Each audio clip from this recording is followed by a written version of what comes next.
Hey everybody, St. Paul here. Welcome to episode 20 of Music on the Run.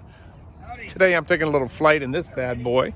But before I do that, I wanted to introduce you to our next guest. She's called the Queen of Percussion. Sheila E is next on Music on the Run.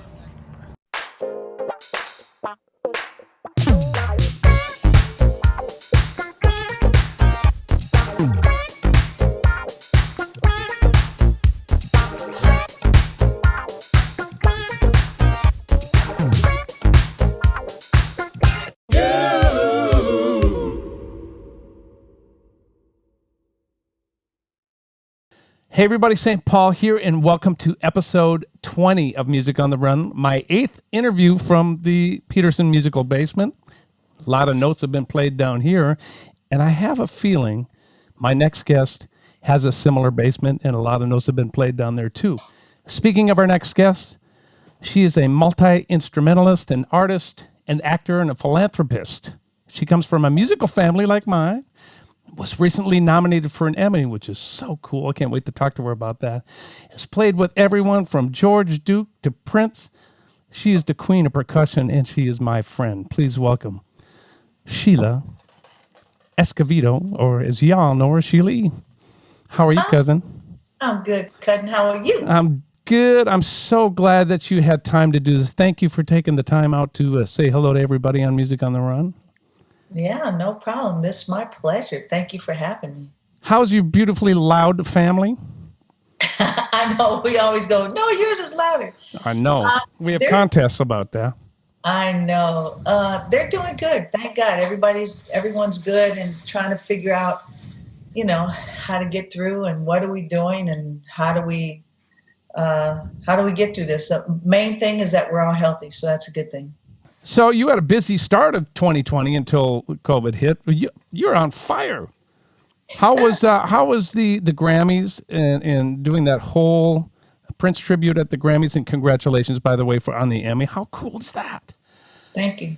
Everything was good. I mean, it was a lot to do and put together. I'm sure. Good. Yeah, I have a good team of people, and it takes a village, and it was a lot, but we got it done, and it was our honor to be a part of it, and all of it was good. All of it was good. You also got another honor from Berklee School of Music. You are now a official doctor. You got your doctorate, yeah? This is my second one. Is that right? Where's the other one? My second Emmy nomination, by the way. Okay. Well, then we got to update your wiki, baby. That's what I got to get my research right here. I'm a professional. Well, that's great. Congratulations on your second Emmy nod and your second doctorate. That's awesome. Yes. Thank you.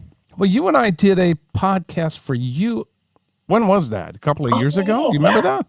That was like 3 or 4 years ago. Yeah.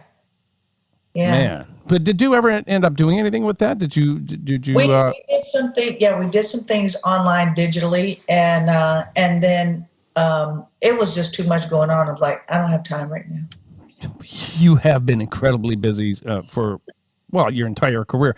Before we get into how you and I know each other, this is called Music on the Run, and really, the premise of this whole podcast really is to talk about how you stay healthy when you're as busy as you are and traveling as much as you are. You spent your entire career on the road, and you've had a couple of health issues here and there, but how important is good health to you, I guess, is my first question. Oh, without your health, there's nothing. You will not exist, and especially in these times, and especially when you get older. Mm-hmm. You have to work harder. It's a lot. I mean, I try to do everything possible. I try to have some sort of balance, if you will. I drink a lot of water. Okay. And tons of water. Well, your body is 80% water, so if you don't replenish and cleanse, it's not a good thing. In the mornings, I have like this, just a thing of water, right? Right. And right now this has blueberries, cucumber, and lemon. But when you first wake up in the morning, no matter how many hours you sleep, and before you have breakfast, your breakfast is because you're breaking your fast from not eating. That's what breakfast is. You're breaking your fast. Yeah, you educating me, yo. So when you break your fast and you have breakfast, the first thing you should do is have like a glass or two, like literally a huge glass of water or two, because after sleeping all night, if you drink water, then you'll flush out all the toxins that have been sitting throughout the night, you know.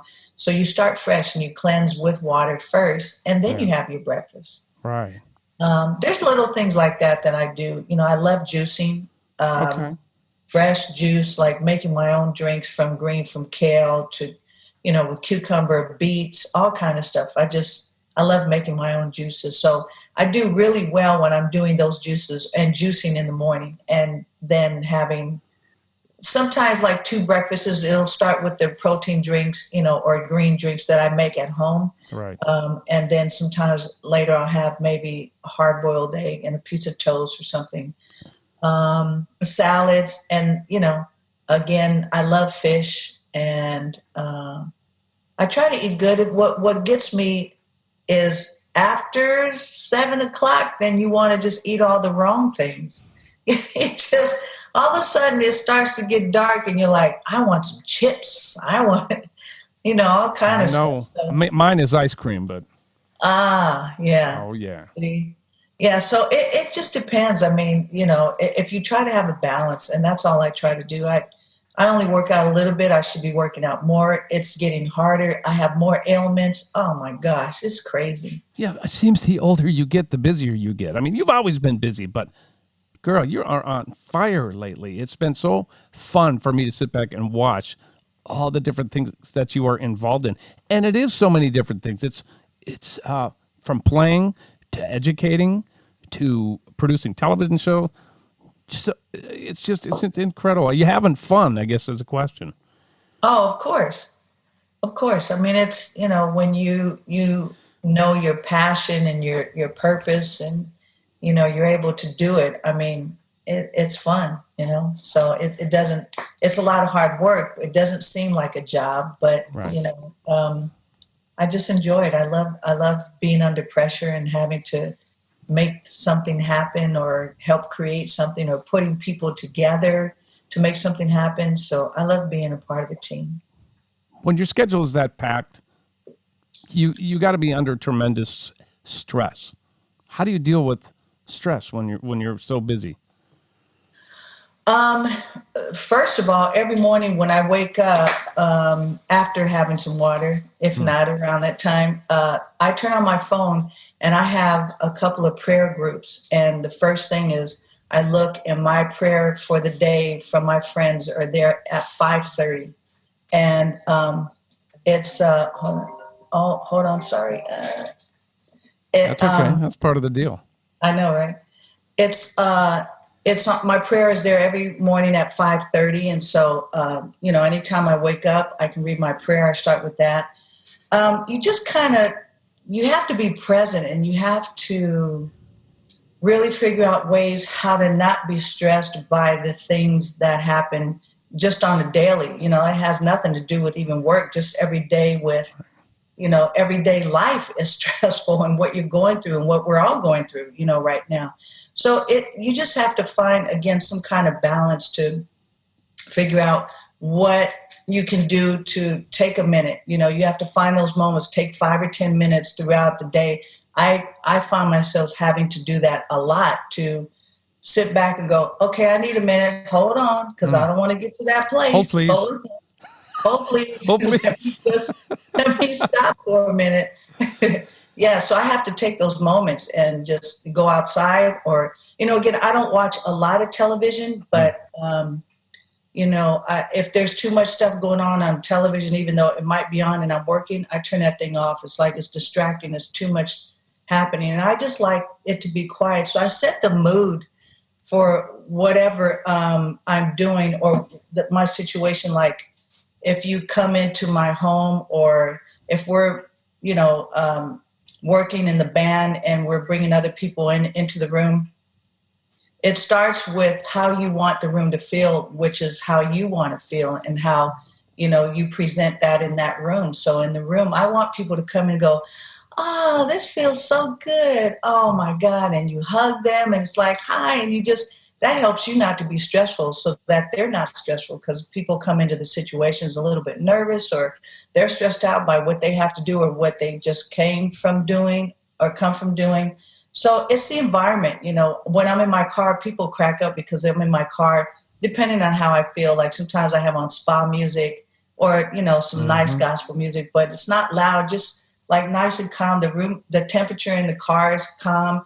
The windows are up. And, if you roll down the window, you hear the sirens on, hey, you and in my car, and it's nice and relaxing. Right. I try to do whatever I can to just breathe, really. So you set the tone, and that actually gets me into my next question, because that's leadership. You set the tone of how you want things to roll. Mm-hmm. Are you a good leader? Not all the time, no. I learn by my mistakes. I think I do well putting people together. Okay. And I think I'm an okay leader at times. And then I think when it comes to a place where you have to be really strong and you've got to push through, that's when I really like, okay, let's go. We got to get this done. Those times when I crack the whip, you can ask all those players that have been with me, oh, you don't want to go to Sheila E boot camp. They talk about it all the time. So yes, but I mean, I learned, again, by my mistakes on things that, and I, things that I do wrong, and I say, okay, I'm sorry, I apologize. And learn how to say you're sorry, fess up to something that doesn't work right, all that stuff, you learn. That's great advice for people coming up too, because you don't have all the answers. Who could possibly have all the answers? Right. And we all make mistakes, and it is a learning. Absolutely. It's part of the journey, right? Yes, it is. Absolutely. So tell me about the Escovedo family growing up in an incredibly funny, musical, of course, family like the Escovedo family. I mean, everybody's musical. Your godfathers, your cousins, your brothers, your moms and dads, uncles. What was that like, and how did that form you as a musician and a person?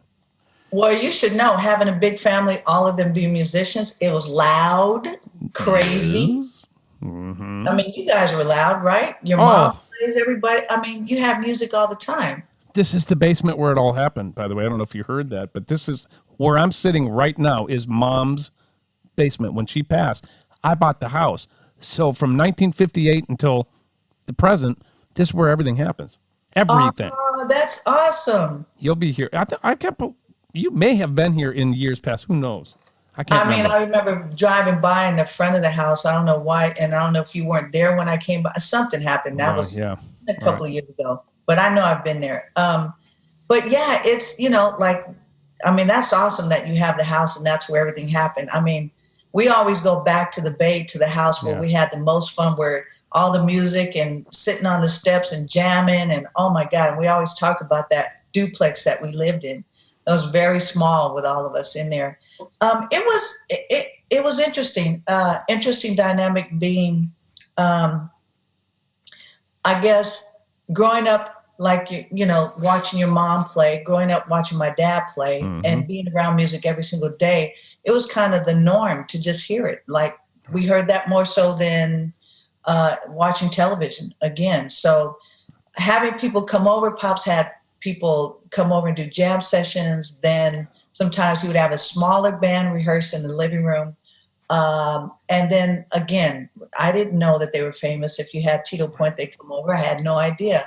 And then you see all these things happening, and you're surrounded by music constantly. So you kind of pick it up, not knowing. I mean, I always say, if Pops was a carpenter, maybe I would be a carpenter. I don't know, But the flip side of it is my mom's being very, very aggressive, crazy, funny and a tomboy and an athlete, I got that side as well. So I had the musician side as well as the athletic side. And it was crazy, and all of us kids jamming and playing together after a while. And, Pops used to get mad at us, stay away, get off my gear, and he could tell when we were playing his drums or whatever, because we tried to put it right exactly, and he just knew it was off that little bit. Yeah, I bet you $20 he did that on purpose. He said, "Don't touch this." That's what Billy said my father would do. He'd say, "Don't touch my bass." And of course, Billy would sneak down, get the bass and play it and try to put it exactly where it was. That's how, it was weird, kind of like reverse psychology. Right. Wow. So how did you transfer from jamming with your family into playing with people like, Alphonso Johnson? You were just, for those of you who are just joining us here, we were talking before we officially started this, and Sheila was playing a little Alphonso Johnson, that was your first record date too. But how did you get from playing with moms and, and the bros and everybody to playing with people like George Duke and Lionel Richie and all those kind of people? I want to say, my dad and I were playing at a club in San Francisco. It's called The Reunion. I couldn't think of it. Yeah, it was called The Reunion. And we were playing there, and one day Billy Cobham comes in, and we're like, oh my God, Billy Cobham is here. And so he comes in and he checks us out. We're playing. And then after we took a break, and he said, "Hey, would you guys be interested if I produced a record on you?" And we're going, "What? Sure." And he goes, "Okay, I'm going to go on tour. I'll be back in 2 months." We're like, "Yeah, okay." Everyone says that, and they never come back, and you don't do the record yet. So he did come back, and we did the record. And that's actually how then I started expanding, playing with other people, because George Duke was playing with Billy Cobham, Alphonso Johnson was playing with him, John Schofield. It was all of these guys that I had never met before but heard about. And that's how I started meeting them, and then moving on to recording with other artists, because Billy Cobham produced my dad and I for our first record. Wow. Billy legend produced you guys. That must have been something else. And so that led to everything else. Yeah, it did.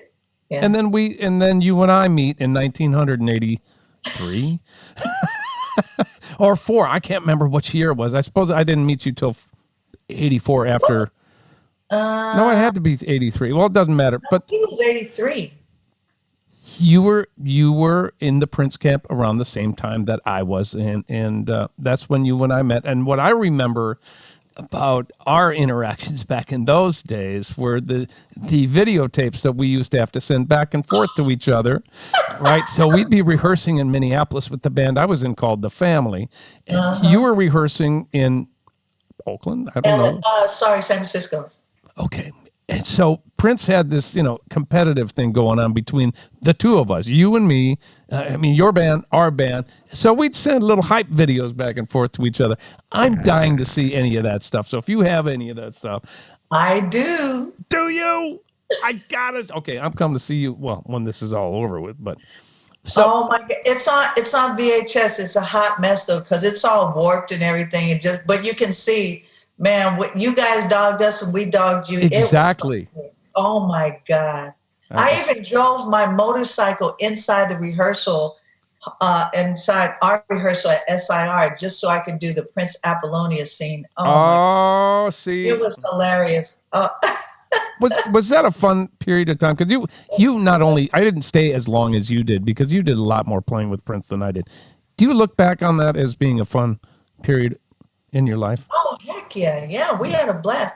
Well, I met Prince in 1977, right? I didn't know that. Yeah, right when he started his first record, he came to the Bay Area to do his first record, and then played the Circle Star Theater, which was in San Francisco / San Carlos, in San Francisco. So, to go see him play, and it was the first time. I had heard about him for so long. I'd say for so long. It wasn't that long, because my dad was in Santana and they were in the same studio. So, and there was this buzz happening. It's funny because Andre and I heard him talking about it when I interrupted that Zoom call that happened with all Oh, right. playing Yeah. baseball. Yeah. We had never talked about it, but there was a buzz going. I was like, I want to meet Prince, you know. So it was 1977 that I met him, and we became friends instantly. And he started coming to San Francisco and the Bay in Oakland just to visit me. He would stay in San Francisco, and I'd go pick him up. Then I just showed him everything about Oakland. You know, my favorite donut sandwich, movie theater, like the lake. You know, in Berkeley where people are jamming, like how I grew up watching everyone play, and he just loved it. You know, he wanted to be in the same studio as Sly and his Carlos, and he loved Bay Area musicians. So it started from there. Yeah. Wow. Yeah. So here we are. Well, let's fast forward to today, and of course Prince is gone, which is unbelievably tragic. Is it hard to be an MD when you have to do a tribute to Prince like the Grammys? You can't win for losing because you can't include the world.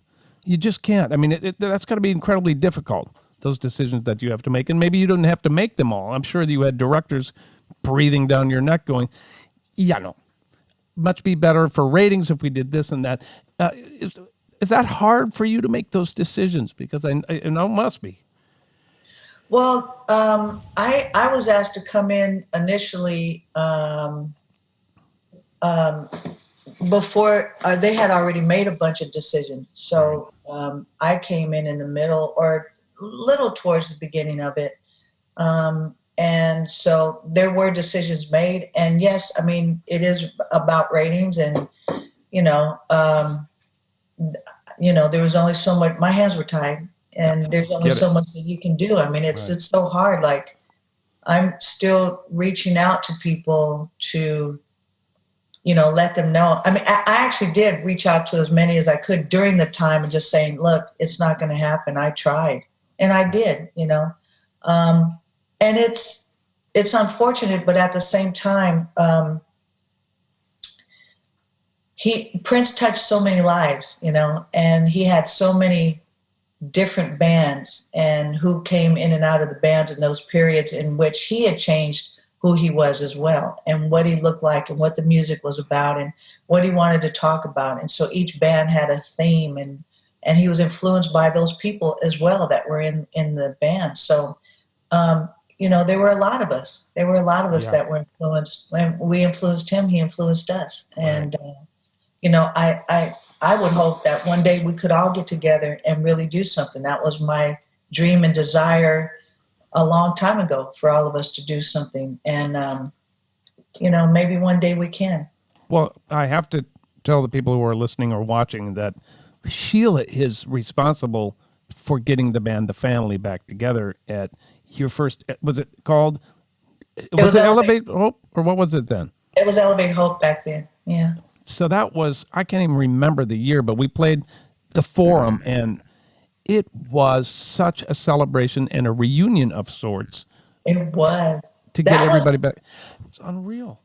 Yeah, no, that was incredible, actually, because that was the first time, like, I wanted the Revolution to come back together and play, and also the Family. And then I had asked Morris. Morris didn't want to do it, but I think Jerome came. He did. Yeah, he was Jerome. there. Yeah. Oh, yeah, because then he went part of you guys. Yeah. Yeah. Jerome came, and then we did Madhouse. We did part of Madhouse. Yeah. We had Apollonia, Jill Jones, Carmen Electra, Patti LaBelle, Shaka. Mm-hmm. We had so many people, and then we wanted to make this we called it a family jam. Right. And we actually had Cubby mixing, which is the guy who he mixed all of the Purple Rain tour. We had Roy Bennett doing the lights. We had all the people behind the scenes and the managers, the road managers, people who assisted. As many people as we could have from the whole Purple Rain tour was a part of that event. And it was, man, to see everybody, that was amazing. What a joy that was. Gosh, that was amazing. And to not only to see everybody, but to rekindle old friendships, to listen to that great music. Yeah. It was unbelievable. So thank you for that. That had such an impact on me and the group F Deluxe, the family. We started making records again because of that. Yeah, that's awesome. That's cool. There's a lot of strong women in my family, and the music business can be a boys' club. Let's just call it what it can be. And you're such an inspiration to all women out there. Is it a struggle being a woman in this business? No, I'm lying. Okay. Because young girls need to hear how you overcame that, because I know I've got sisters and my mom paved the trail for my sisters to be successful in this business. And I know what it is. So I'd love to hear your story and your experience with that. I think sometimes it still is a struggle. I think there are times that, actually, I can't say it still is. It is, because something recently that just happened that I can't talk about. And it's a boys' club, all right. But what I do is I continue to try to respect, and I say try because sometimes things happen and you just kind of go, gosh, I'm sorry, I apologize. I try to respect people, and so they respect me back, I think there are times where you kind of have to push a little bit more. And it's unfortunate because when we do push a little bit more, because we should, and we shouldn't stand for or compromise. And when we do that, then we're called out of our names. Mm-hmm. But if it was a man doing it, he's a smart guy and he's going to get paid more than us. It's kind of unfair. Yeah. But I think there's still a lot of things are changing slowly, but there's still things that are happening definitely that need to change. And the way to get through it is, first of all, don't let anyone steal your joy. And so you really have to love yourself and believe in yourself. And there are times when you might doubt yourself, which is a human reaction, sometimes to doubt or maybe like, I'm not really sure. Then go speak with someone. Have a second opinion, a third opinion. Do some research, figure out if this is what you want to do, and until it feels right. And I've had so many people say no to me, it's not even funny. So I looked at it as saying no is not because I'm not capable of doing it. No means opportunity. So if it meant that maybe that situation wasn't for me, but because of that situation and I went towards it, I tried to make something happen. That didn't happen, but it opened the door for something else that I didn't even realize. It went, oh gosh, here it is right here. So you have to, in that aspect, just keep trying and keep pushing. The story I tell all the time is when I was a teenager, still trying to let everybody know, oh my God, I want to play percussion and drums. Now I know what I want to be. This is what I want to do. I want to be a musician now. Forget all the other stuff. I would go to these gigs and all of these bands that were playing, when some of them were big bands and popular and others were not, local bands, I would go on one side of the stage and I'd yell over here, hey, can I play? Can I sit in? And they look at me like, get out of here, you little girl, right? No, come on, I just want to play. Just like bugging them. Yeah. Get out of here. And I'm like, darn it, I'm going to go to the other side of the stage. So then I yell and I go on the other side. Hey, can I sit in? They're like, hey, I said, can I play yeah, come on over. Wow. I'm going to get on that stage. Got to be persistent. You didn't give up. No. I'm going to tell my daughter, who's in the music business in Los Angeles. By the way. Oh, you're so sweet. Oh. Yeah, she's is got it. Killing it. She just put out a new single. I'll send it to you when we're done with the interview. It's a dance single like your new single, by the way, which is killing. Yeah, it's great. So you could, at this point, you've done so many beautiful things. you could just say, you know what? Done. So what continues to drive you? Ooh, first of all, when you find your passion and you know what that is and your purpose, you love what you get to do, you'll do anything to do it again, you know? When I first played with my dad, when I realized that was what I wanted to, I didn't know because I wasn't going to be a musician till I really figured it out at 15. Well, it's kind of the way that it happened. I knew that this feeling that I had playing with my dad and the experience that I had, I felt like this is what heaven feels like. Then I want to feel like that every day. This is how it feels to be close to God, or this is, now I realize this is my gift. So like, I have to go share this gift, you know? I just keep going because I love what I get to do. I get joy from sharing my gift. I get joy from people, making them happy. You know, I always say that my one job that I have in life, the only job I've ever had, is to bless one person every single day. So if I bless that one person, just one, then I've done my job. And that's all that I have, is to just bless one person. If I can reach one, then I've done my job for the day. If you get more than that, amen. But that's what keeps me going. And that has to do with, if it wasn't for our fans, which I call our family, if it wasn't for our family out there, you know, supporting us and loving what we do and appreciate us, and, you know, we wouldn't have a life, you know, not at all. So I do it because I love to make them happy, and I love what I get to do. All right.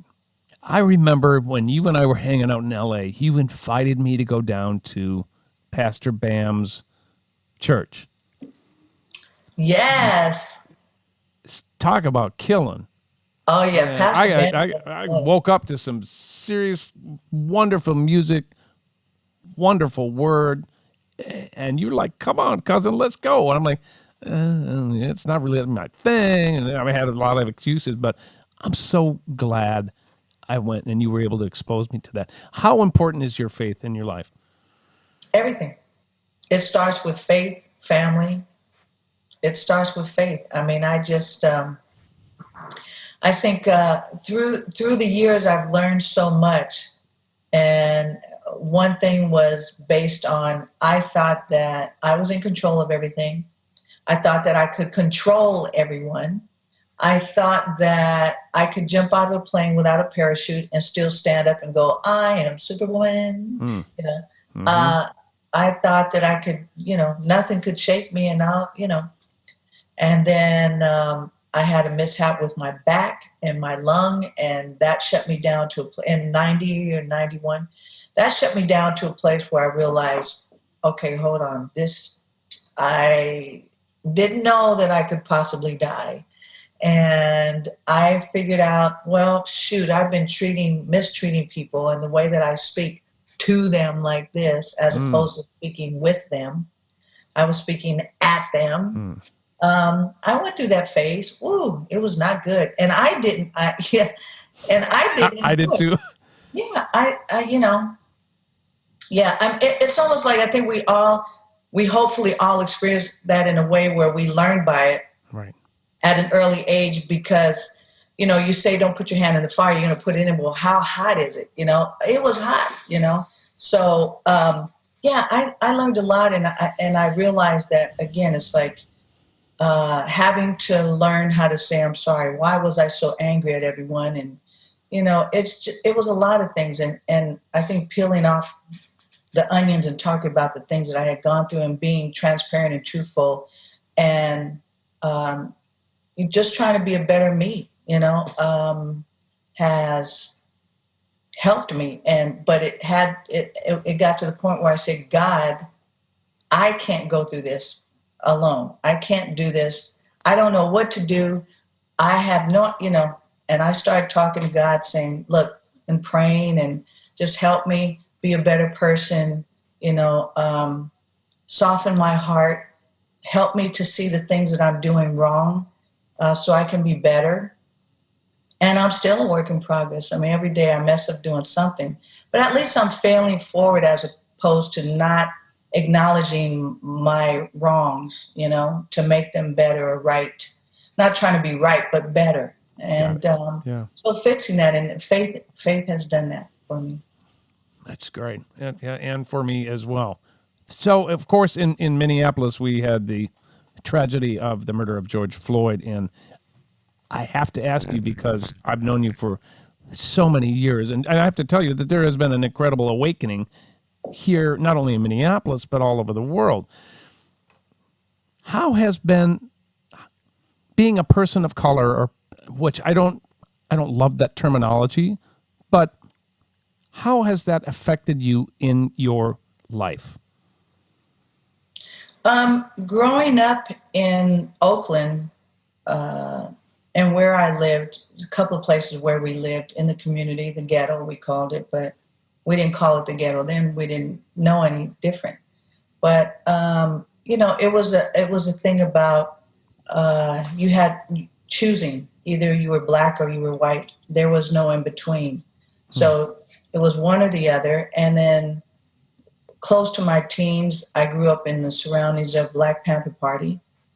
And later on, a couple of years later, then my dad and I got asked to be to perform at one of their events where they were feeding the community, because that's what they were doing every morning, feeding the communities there in the Bay. So we played for one of their events in the parking lot. So to be around that there was constant fighting, there was constant and fighting for peace, but fighting for justice. And fighting for the rights. And, I remember going to Europe and my hair was braided, and I was going to Europe. I'm not going to say where it was, but we showed up, and this was in the 70s, and showed up there, and people were spitting on me and pulling my hair, staring at me, calling me names. And there was another place I had gone. I was 15. It was another country where, people were yelling at my dad and I, saying, "Go back to your country," and all kinds of stuff. It was just crazy, you don't belong here. And I kind of joke around by saying I'm one that sometimes I get a pass. I'm on the lighter side. My mom is Creole, but my grandparents, my grandmother was very fair skinned, and my grandfather was middle, but both their certificates say Negro on it, So it's, we're mixed, and we, growing up, it affected us. Absolutely it did. And even now it has affected us. And it's interesting because so many people have lost their lives because of hate, because of color. And we're not born that way. We're taught that. Yeah.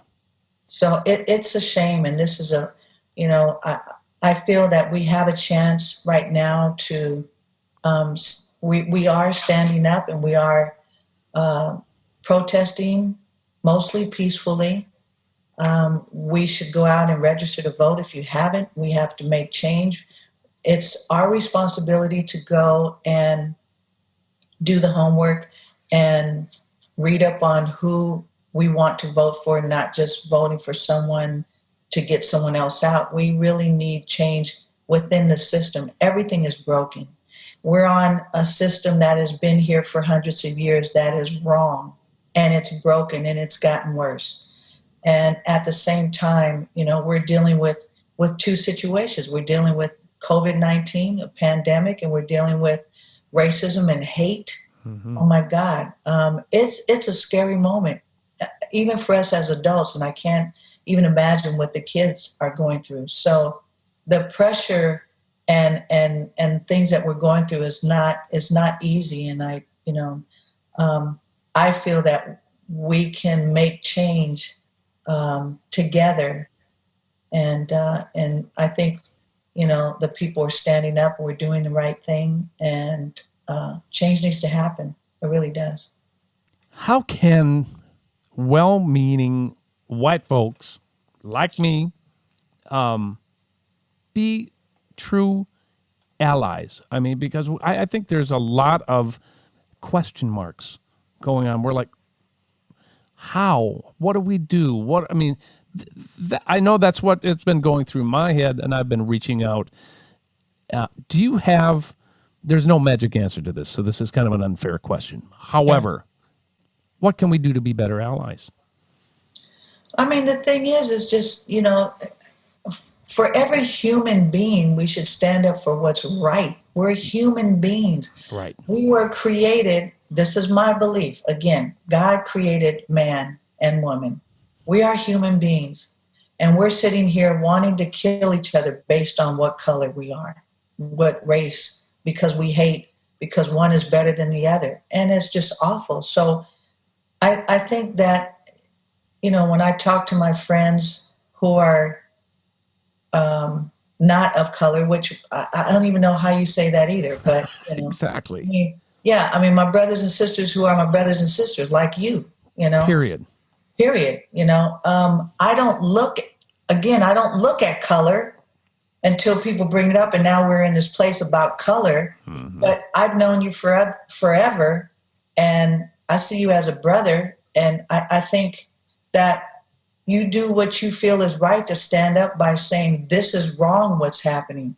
And I stand with Black Lives Matter. Yes, I stand with people of color. Yes, I stand with injustice. I stand against injustice. I stand against white supremacy. It's wrong. I stand against hatred. I stand for love. I stand for peace. I stand for righteousness. I stand for respect. It's just the right thing to do. And it's not like you have to go around and say Black power and this works. It's not about that. And again, I don't have the answers other than what I've been through myself. All I know is that through this whole thing, I'm so angry. I'm pissed off. I'm sad. I cry. I yell and scream, however I do that. And then I pray and I ask God to help, and I pray for peace, and I pray for the people, and I pray for the lost, and I cry for the ones that have passed away. And it's just every emotion possible. And if you are not touched by what's happening, something's wrong. If you're not touched. And that's the only thing. If you're touched by what's happening, then do something. Right. That's great advice. I mean, and that's just from your heart. Yeah. Okay, I'm transitioning because I got to be good to you. I know you've got another interview coming. I have some incredible fans of the show who help us financially and have allowed us to continue to do this through the pandemic. And I've allowed them to ask a question. Would you entertain a couple? I've got 3 questions for you. Okay. So Audrey Johnson wants to know, are you interested in acting again? Would you be interested in doing that? Very interesting. Yes, I do. I would like to do at least one movie. Yes. Okay, Audrey, you got that. Okay. Miles Matisse, did you and Prince record any songs that never made it onto your albums and are still unreleased? About 1,000, yes. Okay. If so, how many? Okay, there are 1,000. And any standout memories from those sessions?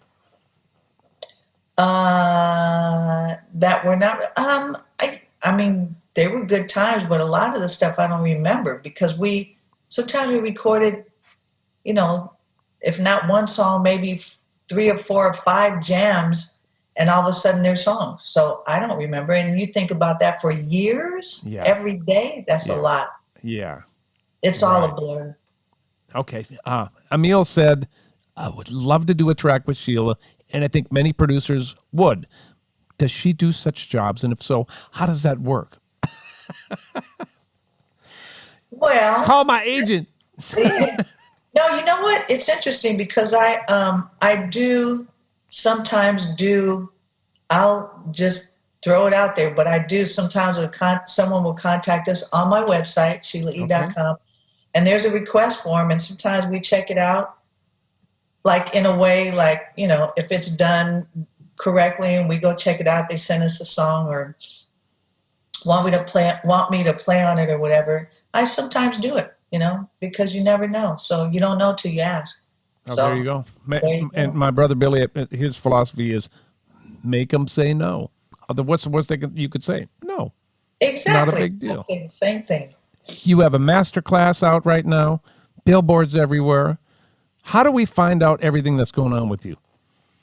All the social media, Sheila E. Drummer, Instagram and Twitter and Facebook, and the website, SheilaE.com. Yeah. Perfect. I think that's all we have for you because I know you got another interview. You know what you mean to me, and you know how much I love you and love your family. Please greet everyone, and thanks for taking time out to do this. Oh, I love you guys too. Thank you so much. Tell the family I said hi. Tell your fans thank you for supporting you for this, because this is awesome that you're able to do this and get some information out there and some fun times and stories and experiences. It's really cool. Oh, by the way, I'm on Cameo, right? Yeah. I'm doing Cameo. Are you? I'm doing Cameo. I got a lot of friends doing that.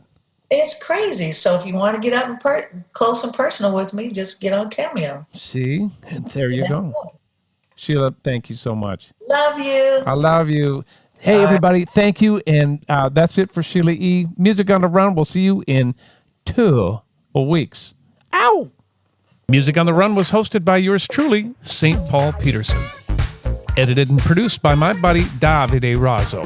Video editing by Ivan Sebastianov. And a very special thanks to the people who financially support this podcast. And remember, now is a really good time to start living the glamorous life.